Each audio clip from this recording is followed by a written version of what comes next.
let's start. And the good point to start is an introduction. So could you please introduce yourself, what your background and what you're doing right now?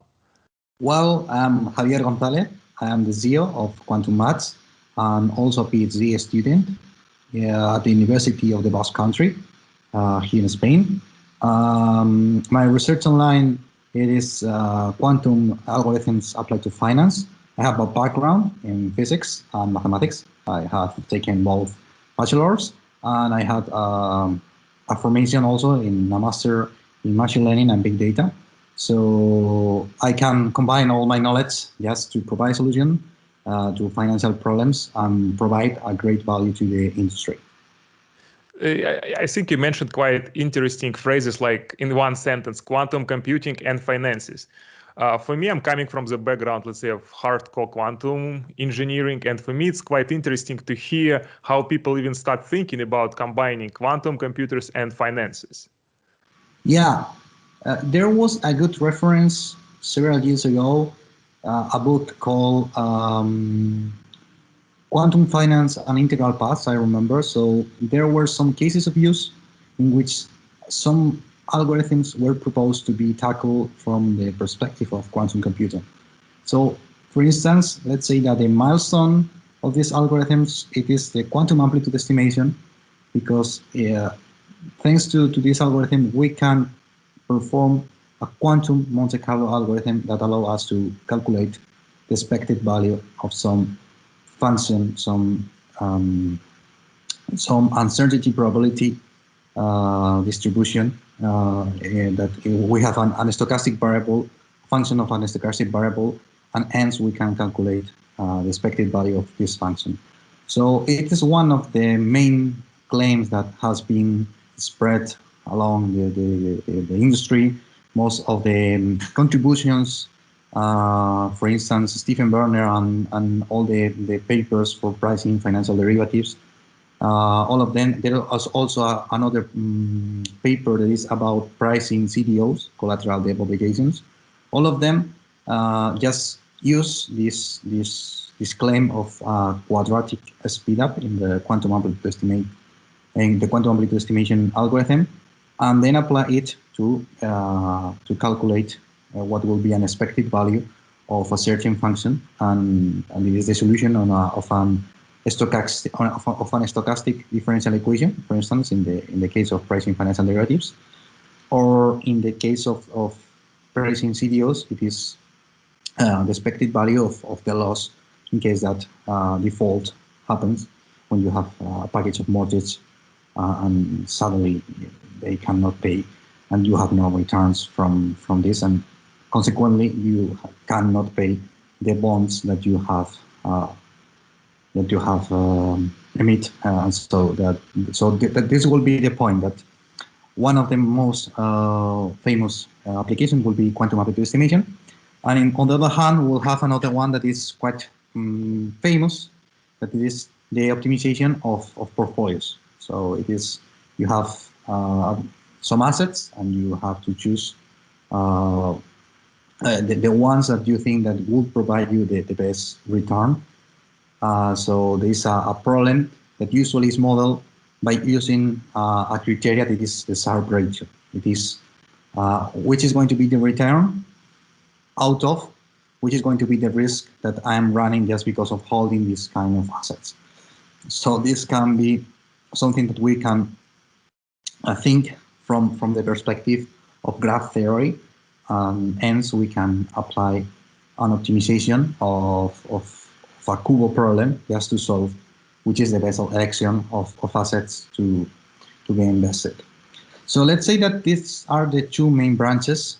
Now we have been developing another perspective in terms of pricing financial derivatives, because in a general application and with a real impact, most of these developments are quite far from reality. For instance, after the papers of IBM with Stephen Werner on pricing financial derivatives with an IBM quantum computer, they just published another paper that is in archive where they calculate the resources that will be needed to implement what will be a real case of using finance when you have a really exotic asset and you have to price it and you consider all the necessary qubit to perform with the accurate that you want to perform, which is the pricing of these assets. So in terms of qubits, it will be like 15,000. So it is completely crazy, and it's something that is quite far from what we have today, because the most powerful computers, quantum computers, they have about 60 qubits, and let's say that we still don't have a complete pure logical qubit. So we'll need about 15,000 logical qubits. So it's quite far from reality. And it's something that, okay, we have the algorithm, we have the theoretical approach. It's something that will work once that we have the hardware technology. And in the other case, we have what we have now published recently, pricing financial derivatives, in which we took another approach. Let's say that in this approach of IBM, they were trying to solve the stochastic differential equation via Monte Carlo. But what we are doing is we can swap from the stochastic differential equation to partial differential equation, because there's a correspondence between an equivalence to solve one or the other. And we solve the partial differential equation by simulating the dynamics of the equation. It is, we have Hamiltonian. This Hamiltonian is not physical. So it means that it has some troubles. For instance, it is not Hermitian. This means that we have to create a protocol to simulate this kind of dynamics. But the point is that our results only need 10 qubits. So against 10 qubits, you said? Yeah, in the paper, we have been able to solve black holes, a partial differential equation, by only using 10 qubits. It is, you mean 10 logical qubits? 10 logical qubits, yeah, it is. 10 qubits, just performing completely well without any kind of error, just everything simulated. And the only error that you introduce will be the error corresponding to the digitalization of the space, because sometimes you need to do the numerical approximation of the digitalization of the space and the discretization. So we'll need 10 qubits. That's true that we have done the pricing of the simples option. That will be an European option.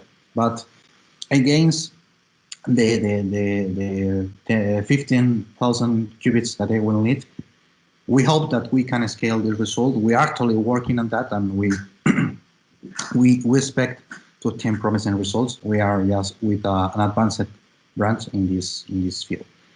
So that's something that may be more realistic and in a middle term, because we need to have this quantity of logical qubits, and that will be what has been developed in terms of gate-based computer in finance. I will say that these are the two main applications.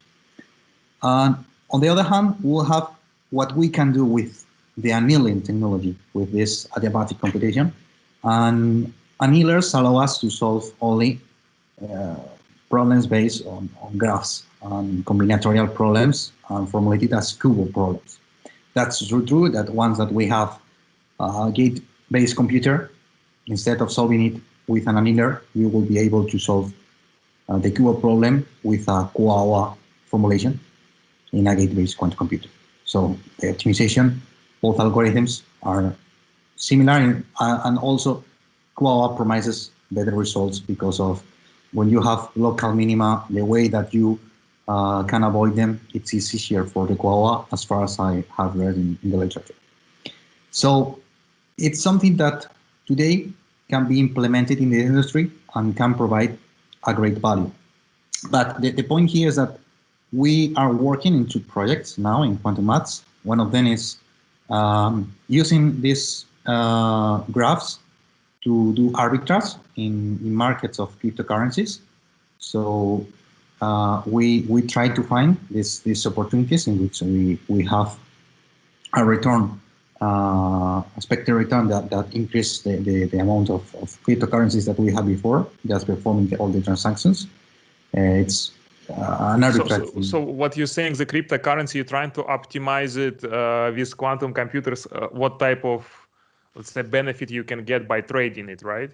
Yeah. We obtain benefits by trading, yes, taking arbitrage opportunities that appear in this kind of markets. Arbitrage opportunities are common in every market because you always have that the prices are not completely adjusted. So there are just small gaps and you can make profit of that.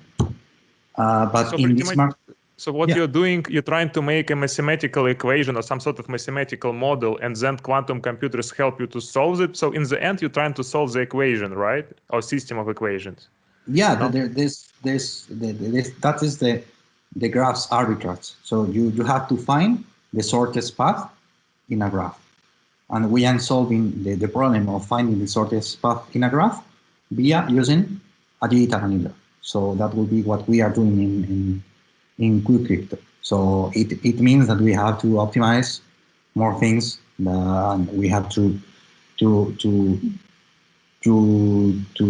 think how we have to tackle this problem from this perspective. Because, for instance, the classical perspective of tackling, which is the shortest path in a graph, will be the Dijkstra algorithm. So, but we now have used this quantum computer to perform this task. But classical computers, they're not good at these graphs problems, right? So yeah, why you cannot solve these problems with classical computer? Let's say that we have to do a proper benchmarking. So the benchmark, it is crucial. And we think that we have several advantages that comes from using the quantum computer. I cannot talk about this because NDA, but we think that the performance can considerably just improve the performance of a classical algorithm. For instance, a Dijkstra algorithm, in which you have to find the shortest path. So in principle, we are still working on this benchmark, and once that we have it, we really hope that there are some features that this kind of optimization via using this quantum computer provide us a better perspective, a better finding of opportunities to perform the arbitrage. And now you're talking about more like quantum annealers, not the universal quantum computers. For no, that you need. It is quantum annealers, yeah. So, but the quantum annealers, they get quite powerful recently, right? In comparison, let's say, to the universal quantum computers, where we have only, let's say, hundreds of gates or even less. For quantum annealers, you can have more powerful computers, right?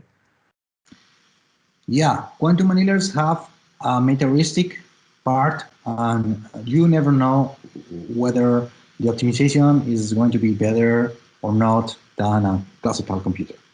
And that's true that we have classical optimizers. For instance, we have Gecko, we have Cplex, and we have another alternatives. And we are trying to establish the benchmarking of which is the performance of the digital annealer against this kind of super classical computers. So that's true that, for instance, if we have a pure quantum annealer, not a quantum inspired, the energy cost of just running a task in annealer will be extremely small, just comparing it with the cost that a supercomputer and a cluster of computers, GPUs, would mean in terms of performing this optimization. But by the moment, one of the things that we want to do is to complete a benchmarking, just comparing both results of optimization, just comparing with the most powerful supercomputers. The point is also that the resources that an annealer has allow us to deal with a larger volume of data. So we'll be able to process more data, and hopefully we'll be able to obtain better solutions than in in the classical case, because by the moment we have run some proofs and it seems that the results are better, but we need to do a proper benchmark and include days and days of market data just to do it as fair as possible. It is more nowadays more of literature. They just do the model, but they are not very let's say rigorous with the benchmarking, the fair comparison. But it's something that we want to land it in the industry, so we need to be just as rigorous as we can and do it everything, taking care of the details and which are the alternatives and why is it the time to use a quantum computer. Yeah, so if I understand you correctly, what you're trying to do, you're trying to show the, let's say, the first approach, the first benchmark, how to do it, how to use quantum computers for this sort of financial problems, and then you can get, let's say, more deep and more complicated algorithms, right? Is it correct? Yeah, it is correct. So let's say that there's a lack of information. There's a lack of a proper benchmark, and we have to pioneer this. And we hope that this will be the reason why we are going to introduce these quantum annealers to the industry to solve problems, only by the moment combinatorial problems that include graph theory. But with these combinatorial problems, we can solve a lot of necessities from industry. So this is a key point. Yeah, and right now we're talking about, let's say, quantum computing, but people who are coming from the finances, do they have specific problems? I know that quantum computers cannot address all possible problems, but people in finances, do they have like specific problems, like computationally complicated problems, which they would like to address? Yeah, that's the point, because once that we begin with a project, we don't have a warranty that it's going to be successful. It is research that we have to do the rest of the people to understand that you have the risk that quantum computer does not provide an advantage, because you may have an algorithm, for instance, the quantum amplitude estimation in the case of gate-based computer, that provides you a quadratic speedup. But if you have to include it in a larger algorithm and you lose your advantage because you have to perform another process that is heavier, you are ignoring the other part, because the main cost of the algorithm will be the heaviest. So let's say that you don't know, I mean, you cannot forecast whether or not a quantum algorithm is going to be better than a classical one, unless you tackle the problem and you just try to solve it and try to complete, which will be the process from the very beginning to the end. So that's the point that, under my point of view, okay, let's say that I have this algorithm, for instance, quantum amplitude estimation, it provides me a quadratic speedup. So I use this to do quantum Monte Carlo sampling. And I use it to every problem in finance in which I have an advantage to use because I am using quantum Monte Carlo. Okay, but you have to be careful, because you may lose this advantage because you have another part of the algorithm that is heaviest and you cannot keep the advantage. So this is one of the points that we have to consider, and we have to be aware that despite we have some specific algorithms in the general development of the algorithm, we may introduce something hybrid. I mean, one of the main thinkings in the industry, it is that quantum computers came to replace everything that they have. It is not in that way. I mean, we have the branch and the deep. So once that we have an algorithm, we have to go deeper and investigate which are the improvements of this algorithm. But maybe you need to create something hybrid. and a classical part for what we know that it works well, and just introduce the quantum task for a specific task. So as the opposite, as maybe some people think, it is not something that just replace the classical algorithms, as you are not going to have a quantum device in your hands, in your pocket. It is so quantum computers. Yeah. So what you're saying is that it will be more or less like a combination of the classical computation and the quantum computation. Quantum computation will be useful for specific tasks, but then classical computers will be useful for another task, and then a combination of this will provide a solution for the full problem, right? That's what you're saying. Yeah, that's what I say. In the general case, quantum computing is not outperforming a classical computer in every single task. So there are specific tasks in which quantum computing is outperforming this classical computation. So we have to be aware of that and just analyze the whole packet of the algorithm, just from the very beginning to the end, to the result. So that's what I consider that is the most important point here in terms to implement something in the industry. Yeah, and that's pretty much what is the job of quantum software developer, right? It's just to consider what is the part useful for quantum computers, and then to find the practical algorithm which will be, let's say, the shortest, using the less number of qubits, and then it could be easily, possibly implemented on the quantum computer, right? This is a job for software developer, right? Yeah, it is. And also, once that you have a problem, it comes given by the industry, trying to tackle it and trying to modelize it. Yes, setting which parts are going to be classical to solve that problem, and where you can tackle it by using the quantum computer, and then you have to combine everything to being a software developer, and then yes, to produce to land it to the industry. Yeah, and the way you think, let's say, is you start what the quantum computer can do, and then you try to find the problem in finances, or it's opposite. You take the problem in finances and try to think, okay, how I can design my algorithm to really tackle it. So what's your approach? How you start thinking about the problem? Depending on the project, because sometimes we have just enterprise and business from the industry, then come to us and ask, okay, we have this problem. Could you please try to tackle it by using a quantum computer?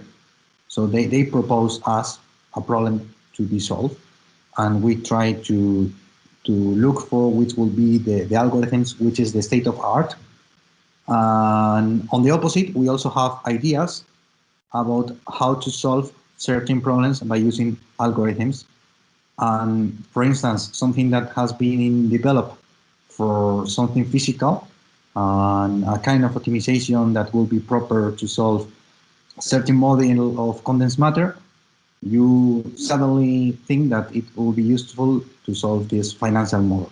So you take this model that in the origin was not something for finance, but you can extrapolate it and use it for something to the industry. So let's say that there's not a full perspective in which everything happens somehow in this way, sorry.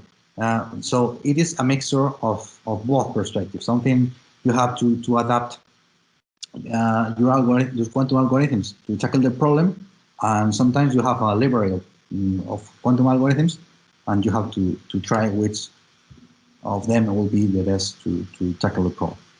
Yeah, and I know that in the beginning you mentioned it, but could you please summarize it again about what will be the first, let's say, problem to tackle with the quantum computers, and how many qubits and what type of circuit do you need? I think you mentioned already in the beginning, but could you repeat, please? Well, yeah. Now we are just we are doing two things in quantum maths. One of them, I'm trying to be brief. It is to keep ourselves updated in which are the last publication, the last algorithms that have been developed, which are the last advances of the hardware, which is the state of art, and which is the roadmap for the future. But it is something theoretical that it's not yet something that we can learn into the industry. What we can do in the industry right now, it is to use quantum annealers. So let's say that we have two kind of annealers. We have and the quantum itself annealer, that will be something like D-wave, and we have the quantum inspired. Let's say that quantum inspired, it is not something purely quantum, it is a threshold, and actually it is a threshold that quantum computers will have to overcome, because it's something classical. It's emulating something quantum, but it's something classical. Maybe this threshold comes because we have pushed the threshold just by researching in quantum computing, and maybe we would not have a digital annealer like the one of Fujitsu that is quantum inspired, it would not have researched in quantum. So the limitations of a pure quantum annealer are topology and the coherence. So let's say that we have, for instance, in the annealer of D-wave, we have that qubits are in packages of 8 qubits, and we have bipartite graphs. So we have 4 qubits here, 4 qubits here, and all the connection among these two blocks, between these two blocks of 4. And then each block of 8 qubits can be connected to blocks of other 8 qubits. So this is something that limits our capacity to minimize, because we need to run subroutines, and hence, let's say that we cannot try to find the global minima at once. So we need to process our problem just in some slots, some slices. And in the opposite, the digital annealer of Fujitsu, it simulates. So it has no decoherence problem, neither topology problems, because they can connect every qubit to every qubit. But the truth is that it is not something quantum. So there's a classical technology behind. So maybe the energy cost that means to have a simulated computer are quite larger than the ones that you will have if you have a real quantum computer. Because one of the claims of quantum computers, it is that they have the capacity to perform the most difficult calculation, because the volume of data and the energy cost is very reduced. You do not need the cost of a supercomputer, a classical supercomputer. So by the moment, in quantum maths, we are working together with Fujitsu. They are our technological partners, and we are trying to provide solutions to industry problems just by using modelization as Kubo problems. It is problems based on combinatory of graphs, and then solve them by using the digital annealer technology that they actually have. Yeah, and actually right now we are talking about quantum maths. This is a company. Could you please maybe describe a little bit how this company started and what's the goals, what's the vision for the company? Yeah, quantum maths, it is a company that comes from an event that happened here in Bilbao. Yes, in December 2019, there was a hackathon here in Bilbao, in the Basque Country, and we were asked to solve a challenge about generating synthetic market data by using a quantum computer. Just using concretely using a quantum Boltzmann machine. That was the suggestion of Edith Zarate, who was the CEO of Zarate Mateo, and who was actually the CEO of Quantum Mass since the beginning of the company till 1 month ago. So I am the CEO now, but just I have been CEO for 1 month. So yeah, we just solved this problem by using quantum computing. That's true that to introduce quantum computation does not provide you an advantage. It is, you can do the same with a classical computer or a quantum computer, but just the fact of using quantum computer does not provide you an advantage. That's the point. We did it, but we still need to explore which is going to be the advantage just because we are using quantum computers. So this was the seed of the company, and we were in conversations with Zarate Mateo, and they just encouraged us to create a startup. And this was the born of Quantum Maths. And Quantum Maths is standing for Market Artificial Data Series. So it's like the tricky the tricky game with acronym. So now in Quantum Maths, we are focused on providing solutions to the industry. The core of Quantum Maths, we are PhD students in the last year of the PhD.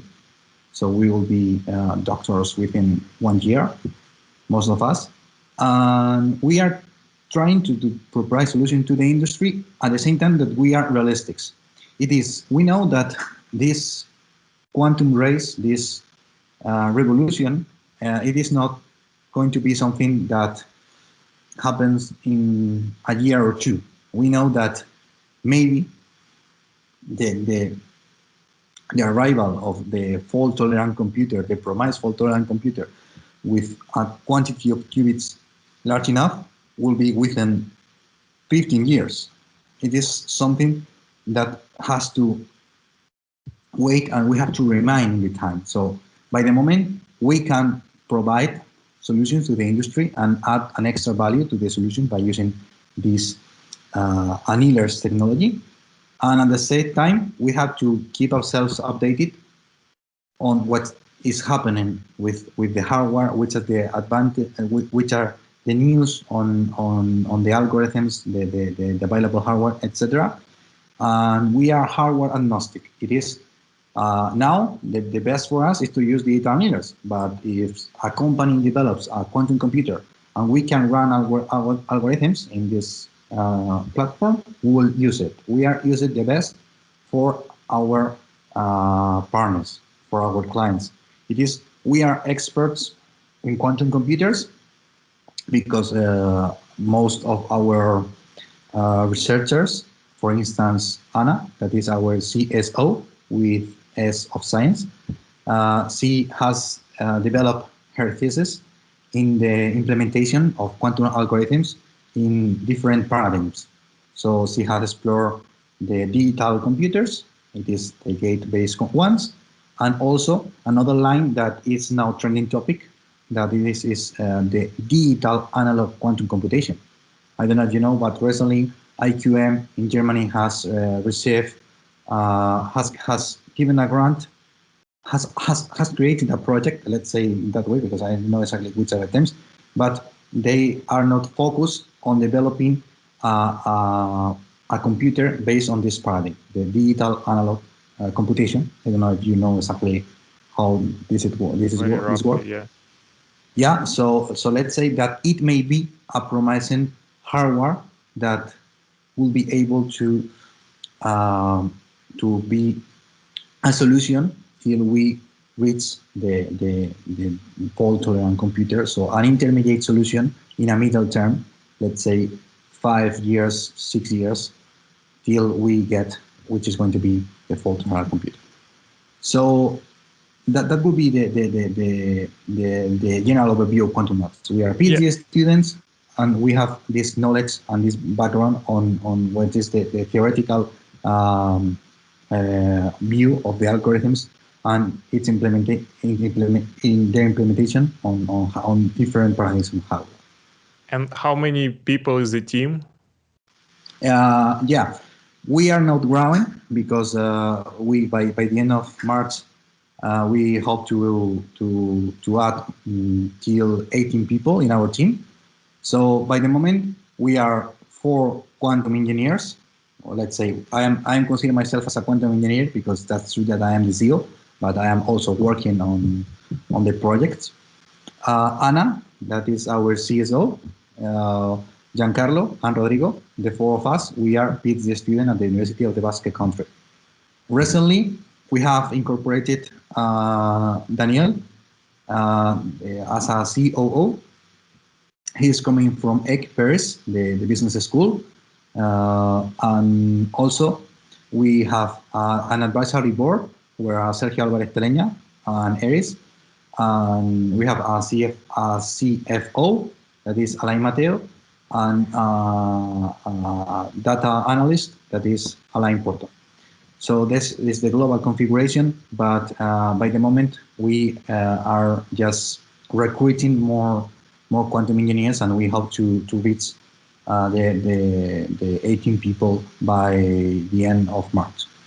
And maybe another question: when you started, you have some sort of government-supported funding, some sort of grant, or how you? What was the initial funding? It was investments, or how? Well, here in the Basque Country, you have a couple of grants that allow you to create a company in the first, in the early stage, and then we are just trying to ask for the government, for the Spanish government grant. I say trying because we have created our startup on 18 December 2020, and you need to have at least 6 months of life to be able to ask for this grant. So we are still expecting if we can be included or not to ask, or we have to wait for another year to have the lifetime period long enough. So let's say that our configuration now, it is just with this kind of grants in the Basque Country, and then we want to go for the Spanish government grant, and also we want to go for a Serie A for a Serie A, sorry, and we are in touch with several venture capitals just to provide us with funding. Yeah, it's actually quite interesting story. So what do you think was the most difficult part to start the startup? So how you even pursued it? Well, yeah, let's say that for us, we are mostly technical. So everything related with try to fulfill all the documents that you have to provide to us for the grant. They say that for us, by the moment, it is the most difficult part because it's something that we are not familiar to. We are technical people. We know about quantum computers, quantum algorithms, and implementation. But that's true that for us, it may be our most, I won't say difficult because that's not difficult. It is annoying. So this part of elaborating all the necessary steps, it's something that we have to do, obviously, but we would prefer just to be just benchmarking algorithms and what we just checking which is the performance. But let's say that all the part, and this is why we have incorporated Daniel from Equiparis, who's going to be the COO, and it's going to be the guy who is doing this line of just trying to look which are all the documentation that you have to fulfill just to present to the Spanish government grant, and you have to complete pages of information and with every detail. So this is something for me that I am a technical person that I have to do, but I will prefer to do the other part. Yeah, and probably I think we're already talking for a while. It will be my last question. So what do you think is the vision for your company, let's say in the short term and in the long term? What's your expectation?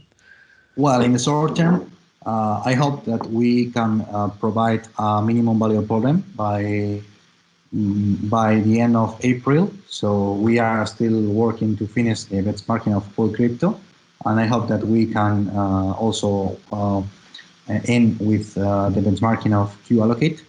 That is our second product within 6 months. So let's say that by the end of this year, we hope to have several closed products.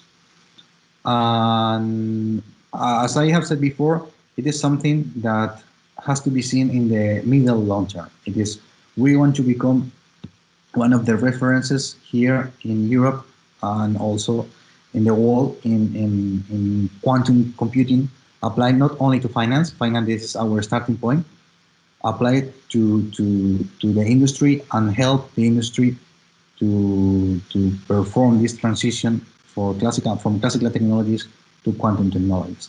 So we want to become this reference along the world. That will be the point, and we hope that within 10, 15 years we are experts, consolidated experts in the matter, because we are only most of them we are under our 30s, so we are not young. And most people think, okay, because you are too young, I'll bet for the older people. Okay, but somehow it's something that you feel that they are not considering you as well as you deserve, because you are young. Okay, yeah. I'm young, but I'm perfectly able to do all the things. I think I am ambitious. I think that we have talent to become what we want to be. And now finding quantum talent, it's not something easy, because professionals in this area are not something really abundant. It's something. There are not too many professionals in the field of quantum computer. Yeah, I think you're right, and I guess our time is up. And I want to wish you luck. I really happy that such a collaboration of PhD student founded a company now pursuing sort of their ambitions and have quite a good vision. So I really enjoyed talking to you. So it was very nice. So I think thank you for your time and efforts for joining me today. Okay. Thank you very much.